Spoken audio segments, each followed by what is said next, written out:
இயேசு பிரசங்கித்து அற்புதங்கள் செய்தபோது அவரின் பெயர் எல்லா ஊர்களிலும் விரைவாக பரவியது. மக்கள் அவரை காணவும் அவருடைய வார்த்தையை கேட்கவும் ஆசைப்பட்டார்கள்.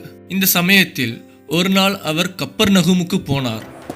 அங்கே அவர் ஒரு வீட்டில் இருக்கிறார் என்று அறிந்ததும் அந்த கிராமத்தில் இருக்கிறதான மக்கள் அந்த வீட்டின் முன்பாக கூடி வந்து அந்த வீட்டை முற்றுகையிட்டனர்.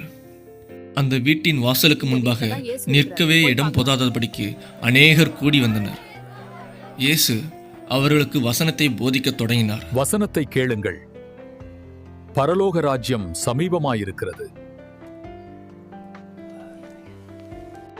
அந்த வீட்டிலிருந்து வசனத்தை போதித்துக் கொண்டிருக்கும் பொழுது ஒரு திமிர்வாதக்காரனை அவருடைய நண்பர்கள் 4 பேர் சுமந்து கொண்டு வந்தனர். அந்த வீட்டின் முன்பாக ஜனங்கள் கூட்டமாக இருப்பதை அவர்கள் கண்டு, எப்படி நாம் இயேசுவுக்கு அருகில் போவது என்று ஒருவருக்கொருவர் பேசிக்கொண்டே திகைப்போடு நின்றனர்.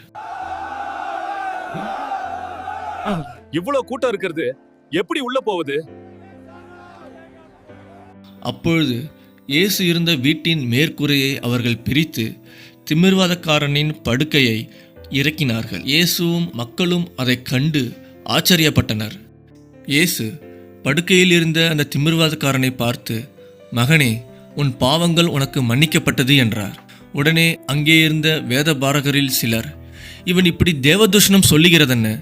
தேவன் ஒருவரை தவிர பாவங்களை மன்னிக்கத்தக்கவர் யார் என்று தங்கள் இருதயங்களிலே சிந்தித்துக் கொண்டிருந்தார்கள்.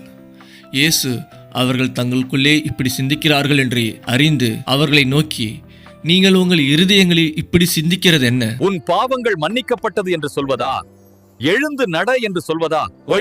எது எளிது என்று அவர்களை பார்த்து கேட்டார். அவர்கள் அனைவரும் அமைதியாக இருந்தனர்.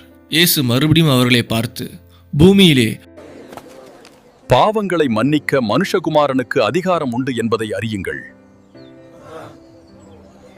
என்று சொல்லி திமிர்வாதக்காரனை பார்த்து, மகனே, எழுந்து உன் படுக்கையை எடுத்துக்கொண்டு உன் வீட்டுக்கு போ என்று கட்டளையிட்டார். உடனே அவன் எழுந்து தன் படுக்கையை எடுத்துக்கொண்டு எல்லாருக்கும் முன்பாக போனான்.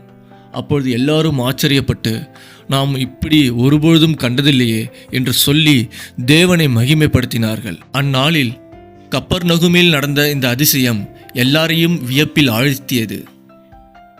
அதுபோல இன்றும் விசுவாசத்தோடு இயேசுவினிடத்தில் வருகிறவர்களுக்கு அதிசயங்கள் நடக்கிறது. நீங்களும் விசுவாசத்தோடு அவரை அணுகும்போது உங்கள் பாவங்களை அவர் மன்னிக்கவும் உங்கள் நோய்களை குணமாக்கவும் அவருக்கு அதிகாரம் உண்டு என்ற விசுவாசத்தோடு அவரை அணுகுங்கள். விசுவாசியுங்கள், தேவனுடைய கிருபை உங்களுக்கு நிறைவாய் இருக்கும்.